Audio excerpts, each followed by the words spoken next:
New year, new you.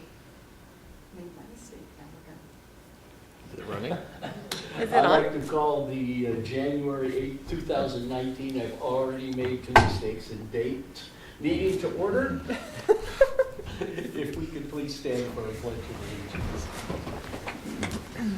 I pledge allegiance to the flag of the United States of America and to the republic for which it stands, one nation, under God, indivisible, with liberty and justice for all. Ms. Nightingale is going to do our invitation. Dear Heavenly Father, we thank you for another year. Thank you for the blessings you've given us. Father, bless us tonight as we do the business of this city, that we will do it according to your will. And we also thank you so very much, Father, for our wonderful staff here in College Place, and we ask that we would do your will in this new year, and we thank and give you the praise in Jesus' name. Amen. Amen.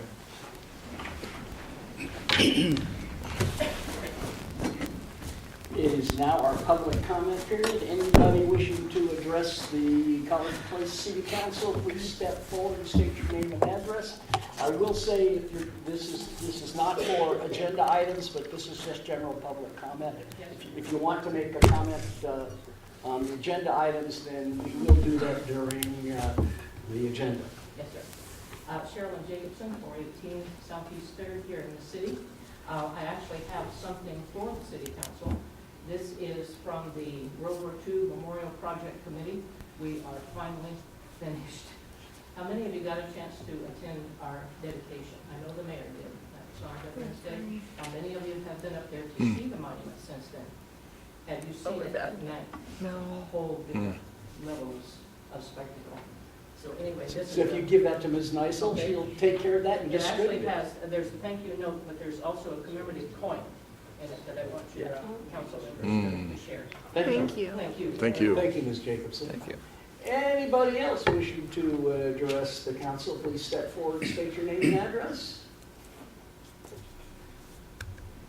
Seeing none, before you, council, is a consent agenda approving this evening's agenda, council minutes from December 11th, 2018, fire mobilization agreement renewal, a emergency medical services data submission agreement, the 2019 salary ordinance, and the October 2018 check register and financial reports, and the excuse the absence of council member Selby, and approving the consent agenda.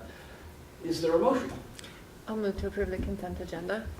Second. It's been moved by Ms. Sherman, seconded by Mr. Dickerson. All in favor, please signify by saying aye. Aye. Opposed, same sign. Motion passes unanimously. We have 3 presentations this evening. First of those is Mr. Hartwig.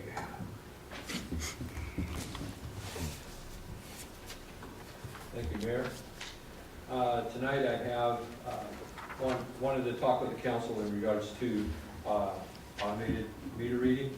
I have with me today Tammy Rogers with Ferguson, who represents Census, and I have Eric Onstaff, who is a representative of Census. Ferguson sells Census equipment and meters and assists in operating if we go this automated route. We talked a little bit about it before, but I think it's something that I think would be a value to the city and its residents. There's several benefits, and they'll get into some of them, and I'll close it out with some other benefits that I see for the system if we were to go this way. I think we had presented a kind of a summary of what this cost would be if we were to implement this, and it would be around $1 million, $1.1 million to do that. The savings are going to be in labor and the questions and accuracy issues that will go away. So I'm going to turn it over to Tammy right now to present to you.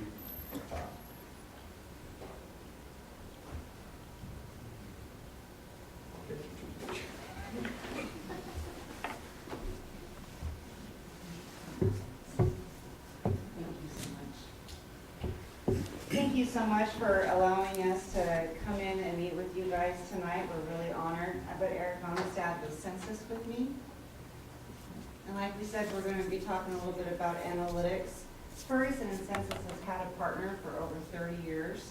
We work really well, really enjoy working with them. Eric's going to talk to us a little bit about the history of Census for you. Yes, thank you for letting us present today. With Census, we've been working with the city for a number of years. I live in Washington State, cover Washington, Oregon, Idaho, and Alaska. I've been working with Census products within the state for over 20 years. So I have a long history of what you guys have been doing here, and you guys have a lot of our meters already in the ground. Census goes all the way back to the years of Rockwell organization. And just 2 years ago, we were purchased by Xylem, which is on the New York Stock Exchange, for $1.7 billion. So that kind of gives you an idea of the scope and the capabilities of Census. We have over 300 customers in the Northwest alone that are using Census software, and many of them are using the smart units that we're going to be presenting today. So I'll turn it over to Tammy, and thank you again.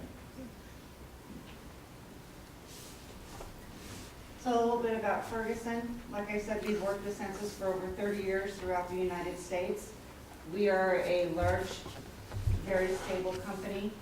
We have several people that are dedicated just to the meters. Can you guys hear me? I might just turn my phone, I'm sorry.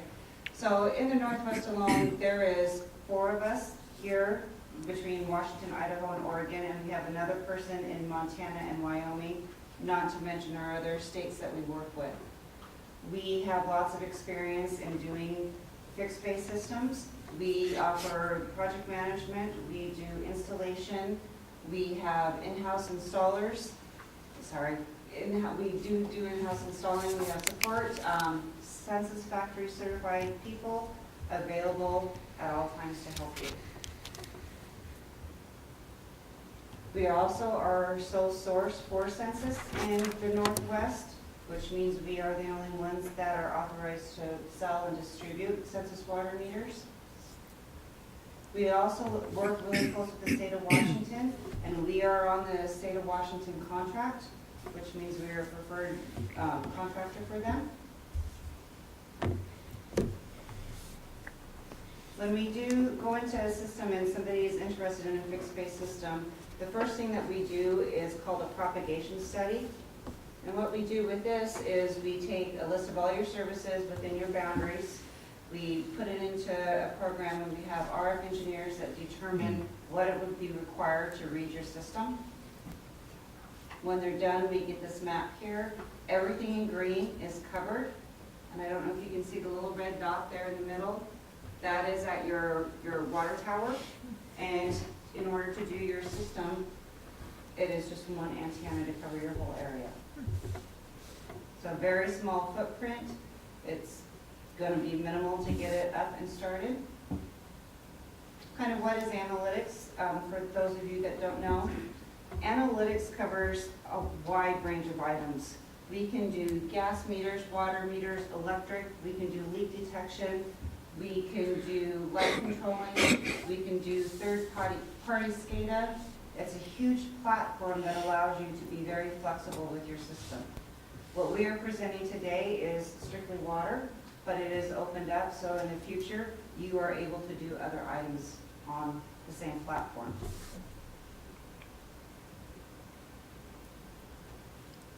We are a true two-way system, and what that means to you is that we have lots of different channels that are prioritized.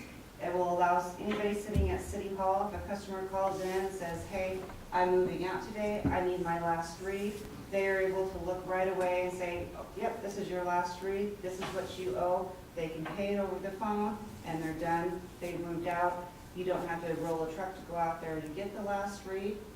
In the same sense, if somebody is disputing a water bill, is upset that they're not sure where that water was used, same person sitting there at City Hall can pull up their account and see what is going on with them.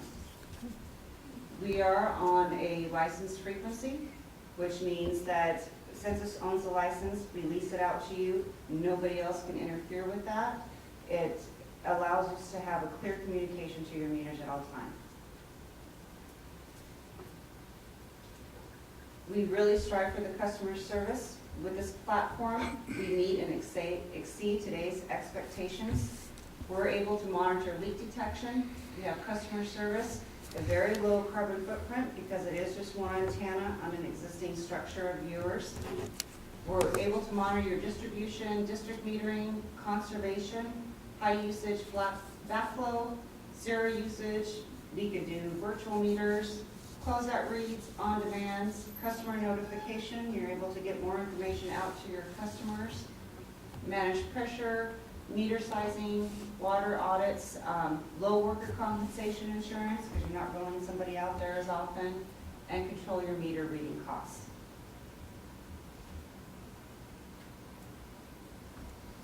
It allows you to access your customer information from anywhere. It is a web-based service, so an iPhone, anybody with an iPhone can pull up the account. So your customer service representatives out there in the field helping customers can pull this up anywhere.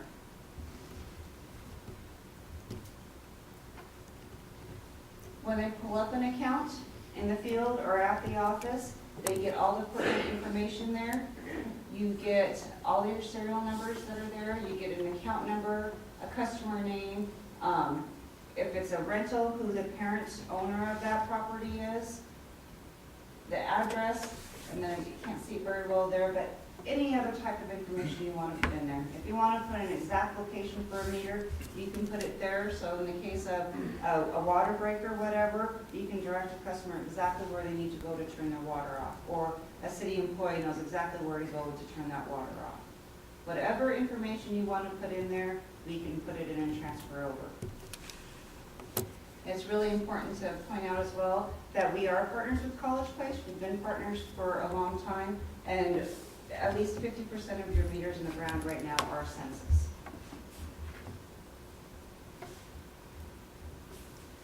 We are a web-based system, so we have managed services. What that brings to you is they monitor your system 24/7. Say you have a huge storm that rolls through tonight, knocks the power out in your antenna. 9 times out of 10, once the power comes back on, they can get you back online before you even come to work the next morning. They're able to notify you if there's an issue with your system. We have advantageous speeds for deployment, disaster recovery. We have 2 different places where your data is stored. One is in Boise, Idaho. The other one is in Raleigh, North Carolina. So if either one of those facilities should go down, the other one automatically picks up and starts monitoring your system.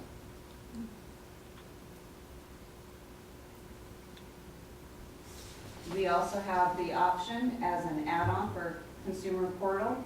What this does is it allows your customers who want to manage their water a little bit more closely. They want to see how much they're using, when are they using it. It's a great platform if you need to send out a boiled water notification or any other notifications. All their information's here and you can push that out to them.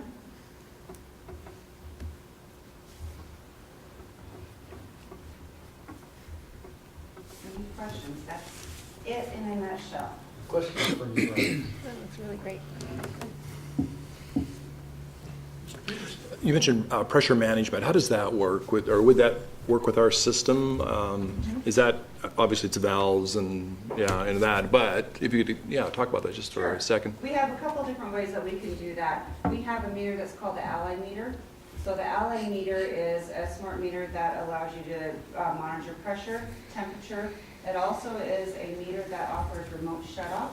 So if you have a customer that's moving out, you need to shut that water off, or for non-payment or whatever, you can put that in line and you can monitor the pressure at certain residences, or you can put it in line someplace and measure what the pressure is.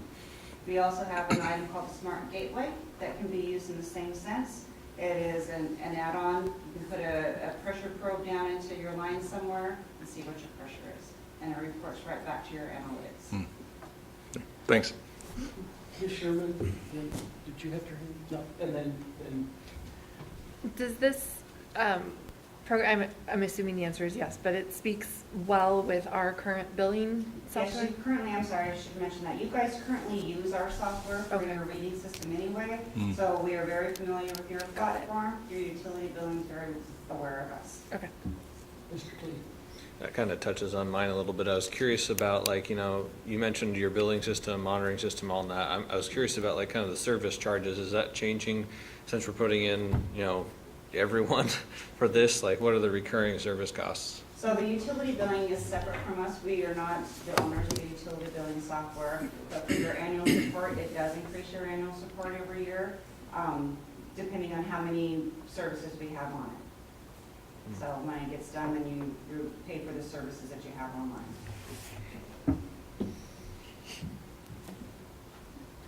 Other questions? You guys are easy. We're nice, but we're not easy. All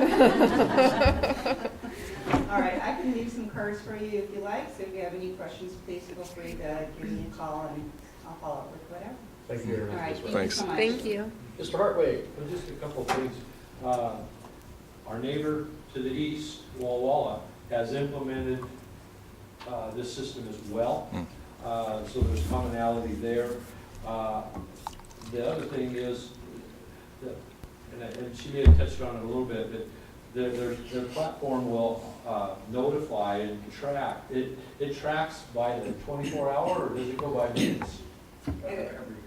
Every hour. So if you're wondering, if the customer says, something's wrong, I've got a high usage, we can go back and look at that account and find out when that water's being used. And tell them, oh, we see there's something going on here at this point in time. And it's not that I don't want to do a service call, but if we can answer something right on the phone right that time, rather than send somebody out and take them away from another job, it's really handy there.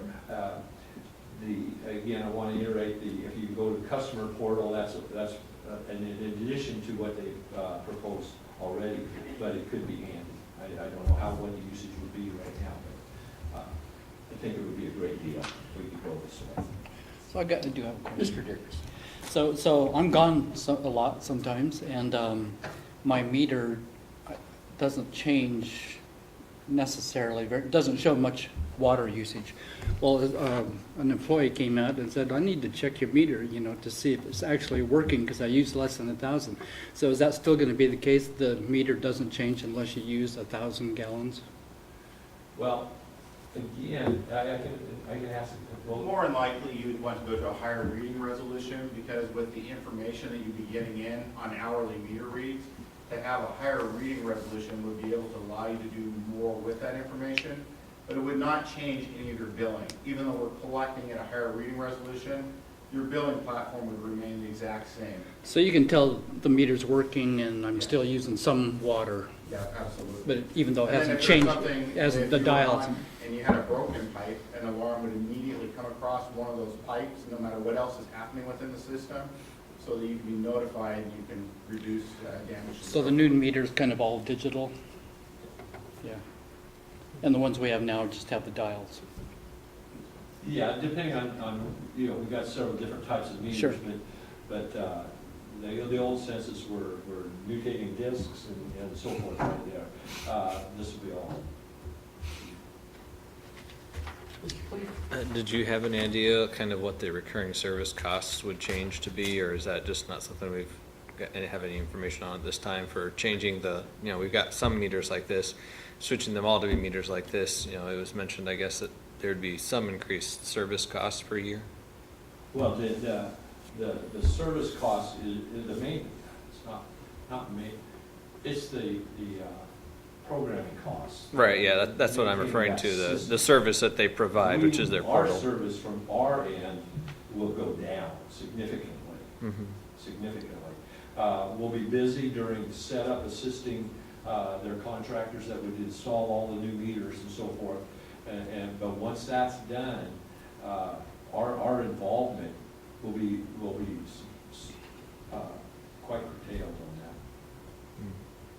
I will say, we will still go out and monitor, because you don't want, if you don't go out there for several months, who knows what's happening around that meter. So, it's just a drive around though. It's not a lot of time consumption.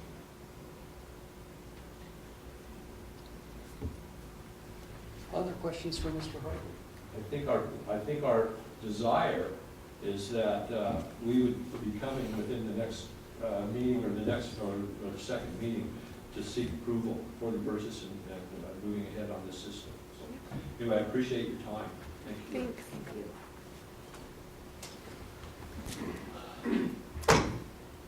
Thank you very much, Ms. Rogers. Hartwig, you know, it's not very often I get to do this. We have two certificates of appreciation this evening. And the first of those is for Larry Bowman. Larry been with us and served 25 years on December 6th, 2018. Larry's one of those guys that has had more jobs than you possibly can imagine. And I think that without Larry's help in our building and our building inspections on information technology and just general work around the campus, the city wouldn't function as it does today. I think actually we've asked more from Larry than we could expect from 3 people, and yet he's managed to succeed incredibly well at doing that. And so I do have a certificate of appreciation for Mr. Bowman. If you'd come on up.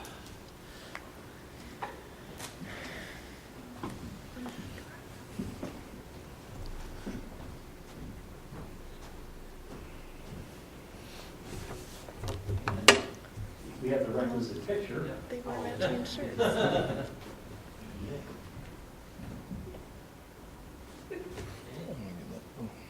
Shoot right at us. And 25 years. Thank you. If you'd like to address the council, the time is yours. Well, I just want to let you all know that I'm enjoying my time here. Real sense of accomplishments at time and maybe a frustration here and there. Most of the time has been great. Good. Thanks so much.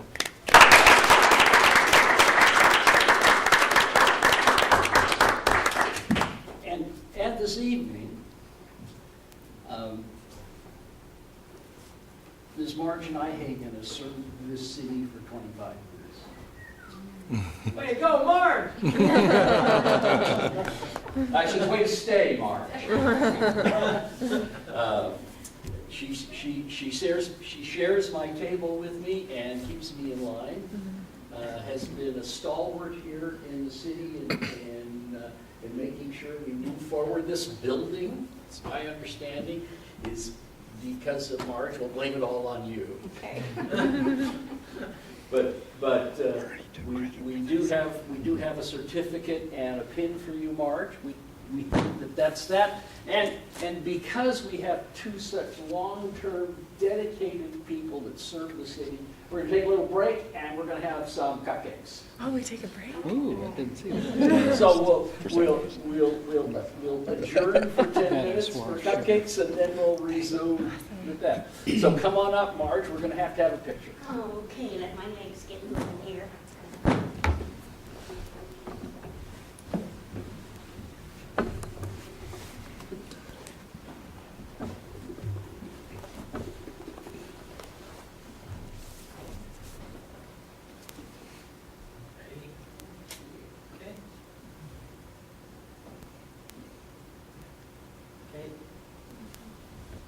That's my girl. Oh, it's my pleasure.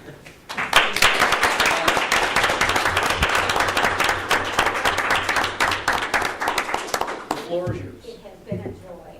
Paul, we've been together a long time. Larry, we came together.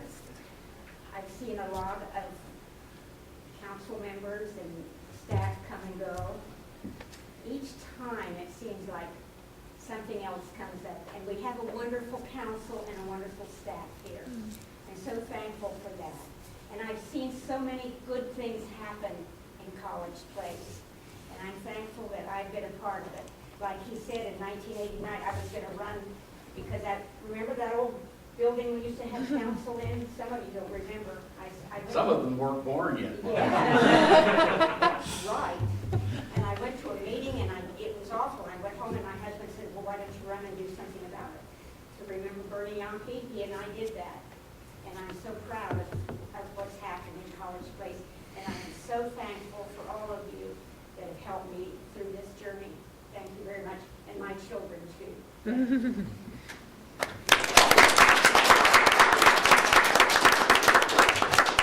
So grab a cupcake. Does it need battery? 7:35, I'll I'd play like all to night. rejoin the Sleep music. city council meeting. Next on the agenda is a public hearing. Mr. Ricard, Spitzenberg and Lambert annexations. Thank you. So 842 Northeast Pittsburgh applied for annexation. The estate of Paula Melise applied on October 31st because they had a failing septic system and needed to connect to our city sewer. Through some research, we discovered that 324 Northeast Lambert had connected back in 1991, and they signed an agreement to annex at the time that they became contiguous. So we approached council at the November 27th meeting and asked that the council modify the boundaries to include 324 Northeast Lambert, and the council agreed that boundaries were modified to include both properties. The proposed zoning is single-family residential for both properties. The properties are in our sewer service areas, and they're in Green Tank Water Service area. They're both islands, county islands. There still would be other county islands around them that would remain. We did approach, sent letters out to neighboring properties to see if there was any interest in participating in the annexation, and we received no response to those letters. We notified, again, 54 surrounding property owners within 300 feet of both sites in late December prior to this hearing. And that's about it for the details. So if there are any questions, I'd be happy to answer those. If not, then I recommend we open up to the hearing. Any questions for Mr. Ricard? Thank you very much, Mr. Ricard. We'll now open a public hearing for Agenda Bill 19009, Spitzenberger Lambert annexations. Anybody wishing to testify to the College Place City Council, please step forward, state your name and address.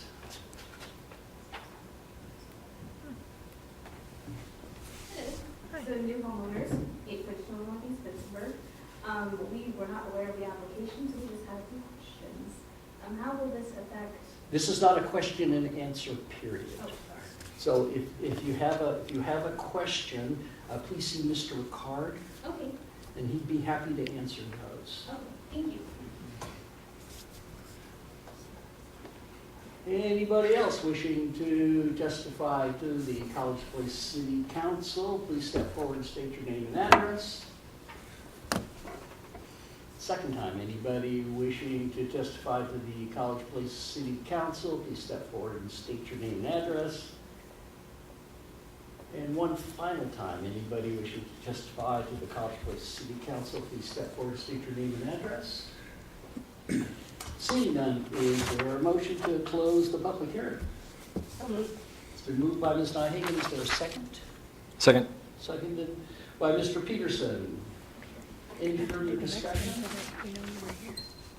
Seeing none, all in favor, please signify by saying aye. Aye. Opposed, same sign. Public hearing is closed.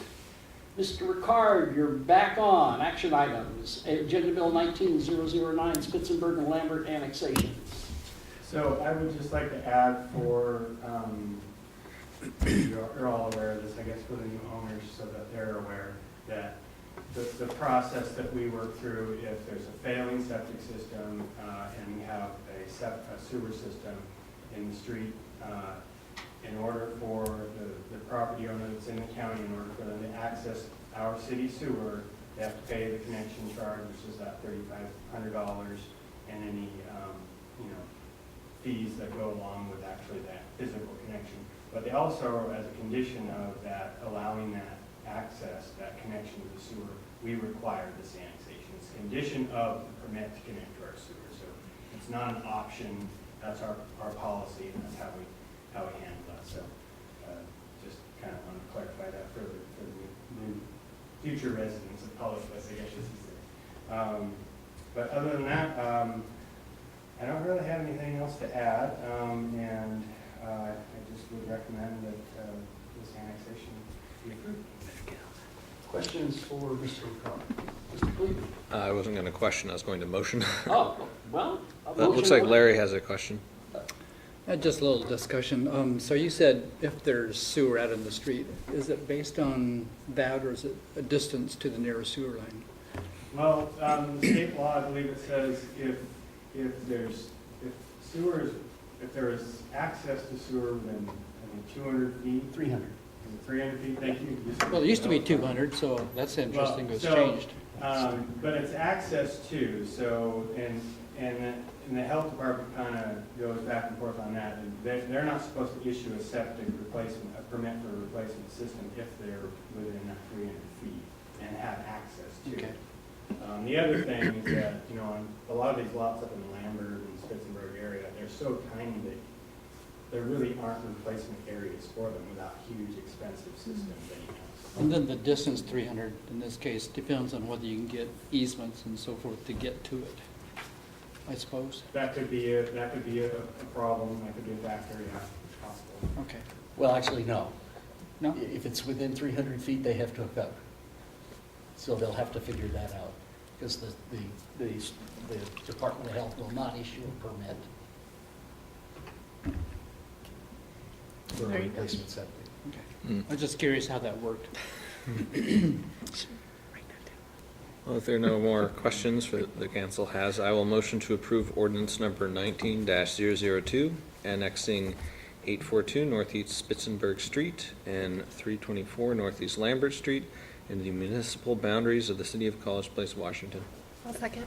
It's been moved by Mr. Cleveland, seconded by Ms. Sherman. Any further discussion? Seeing none, all in favor, please signify by saying aye. Aye. Opposed, same sign. Motion passes unanimously. Thank you very much, Mr. Carr. We have two administrative reports. Adoption of Chapter 12.30, vacations of rights of way to the College Place Municipal Code. Okay, thank you, Mayor. So this is just a proposed code for you all to look at. If you have questions, let me know. The idea behind this is we were doing the vacation of streets around a university that occurred, but looking at code, we didn't really have like a formal process for vacation of right-of-way streets and alleys. So this creates a straightforward process. We looked around, and Ferndale, Washington had a very good, straightforward one, so we cleaned that up and made it where it fit College Place in essence. So this has some definitions for the key wording. And then as far as the petition to vacate, there's various criteria in there, such as specific location, plan use, variety of things like that, and then it would go to a resolution to the city council to have a future hearing. And then this also has various criteria by which to evaluate the hearing. Also for fees and so forth, there is the ability to essentially collect fees for essentially doing the surveying and stuff like that, since you're getting legal description, and for that to be deposited into the street fund. And yeah, it's just trying to set forward a process that one could pull into within the municipal code. Questions for Mr. Rizzo?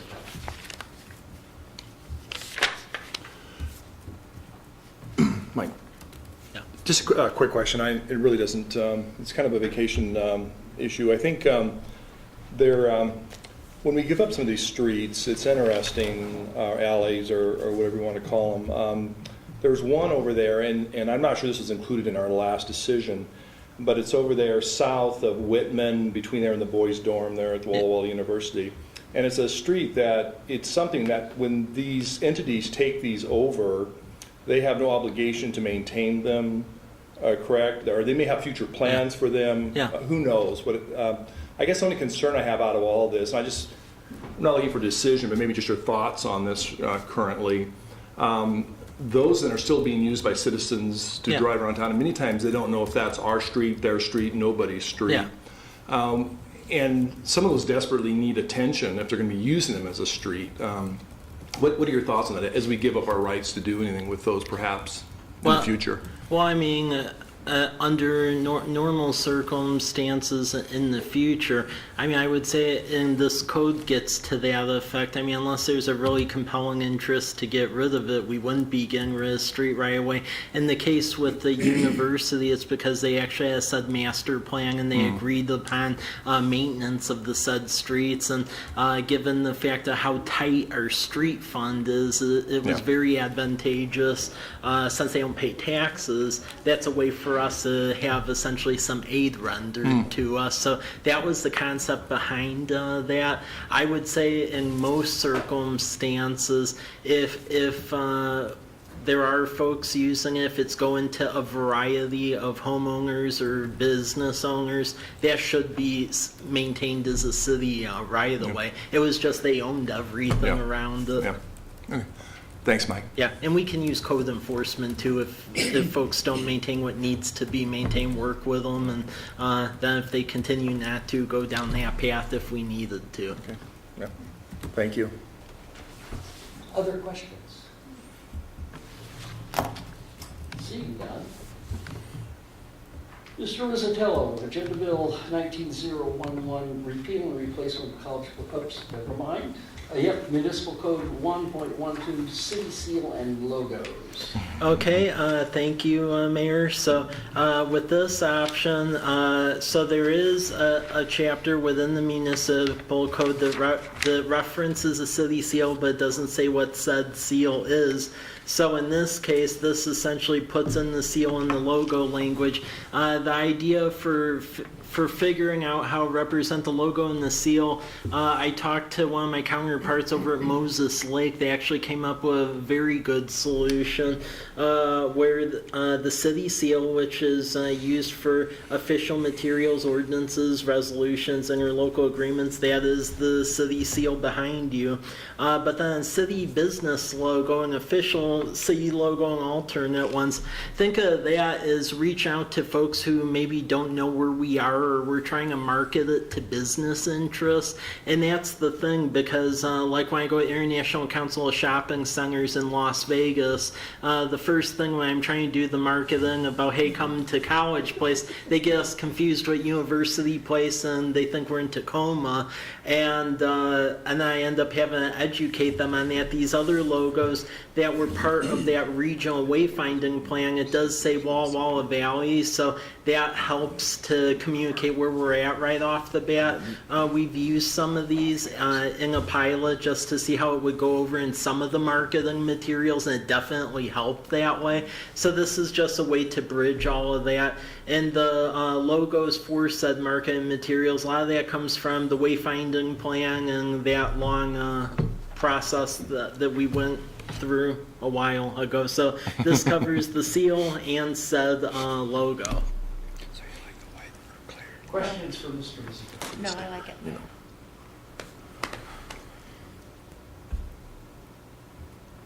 We are easy. You are. It's something, yeah. Mike and I were discussing, I want T-shirts, coffee cups, and window stickers. So. And a jacket. And a jacket. So, yeah. Well, we made funds off of that in Colfax, so there actually is, you can make quite a few funds off of that, so that is a good idea.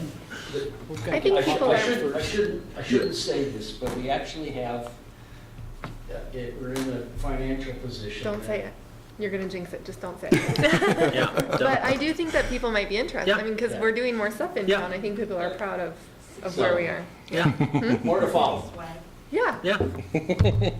Everyone likes Well, Mike. well, I mean, when I go to Las Vegas, one of the things I did to market for us, I actually have one on me. all the economic development material that's approved by the Economic Development Commission, where I work with them, I put on a flash drive, and then there's this company that makes really cheap flash drives, and then I get it engraved on it, and people have actually been using them, and I come back over there, and it's something that they remember us by, so that swag thing definitely helps from an economic development We perspective. don't need to go overboard. Okay. Meanwhile, back at the ranch. Yeah. Yep. Reel it back.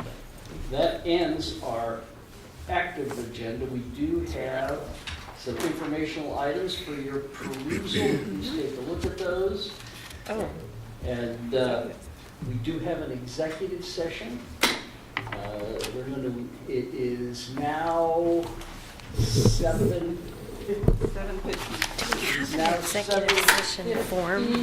We're going to go into an executive session to consider the minimum price of which real estate will be offered for sale or lease. We had a from form public the last time we went consumption into executive consideration session. would cause a likelihood of decreased price. You know, However, I can do it while later. selling or leasing public property But I think shall I be stole it, taken so I in thought an to open give it back. public meeting. RCW 42.20.1, parens 10, parens C. So if we could have, so it is, We don't want to give them another reason. it's 8:01 PM. Well, it's 8:01 PM. The College Park City Council is out of executive session and in session. There is a resolution. I'd like to make a motion to approve the sale of Lot 2 of the Kiwanis. Just the resolution Oh, I'm so sorry. 19001. Oh, I'd like to make a motion to approve Resolution 19-001, authorizing the city administrator to sign necessary documents in the process of disposal of surplus property. Second. It's been moved by Ms. Sherman, seconded by Ms. Nyhagan. Any further discussion? Seeing none, all in favor, please signify by saying aye. Aye. Opposed, same sign. Just be glad you're Motion passes indemnified. unanimously.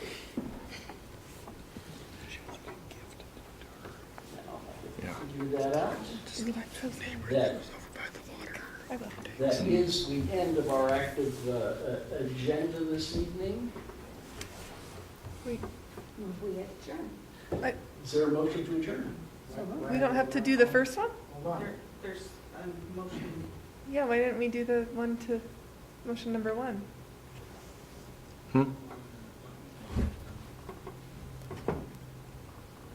There's a motion to. Oh, okay, there's two. Yeah, I was trying to do Oh. the first one, and you said I had to do the second one, but why aren't we doing the first one?